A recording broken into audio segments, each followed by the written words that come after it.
ఎలి ఈరోజు ఆవు పులి కథలో ఒక చక్కని పద్యాన్ని చెప్పబోతున్నాను.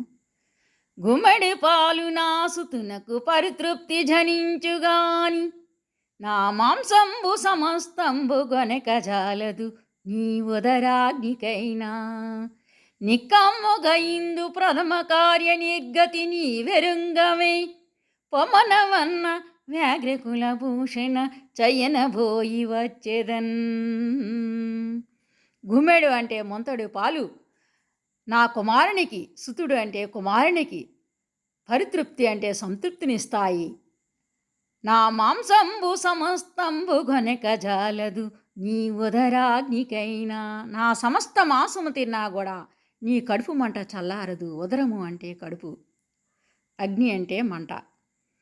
నిక్కమ్ముగ ఇందు ప్రథమ కార్య నిర్గతి నీ వెరంగవే. నిక్కము అనేది వికృతి పదం. నిజానికి నిజము అనేది ప్రకృతి. నిక్కముగా అంటే నిజముగా, ఇందు ప్రథమ కార్య నిర్గతి మొదటి చేయవలసిన పని నీ వెరుంగవా. పొమ్మనవన్న వ్యాఘ్రకుల భూషణ చయ్యన భోయి వచ్చేదన్. నా బిడ్డ దగ్గరికి పొమ్మన్నా వెళ్ళమన్నా చెయ్యన త్వరగా వెళ్ళి వస్తాను.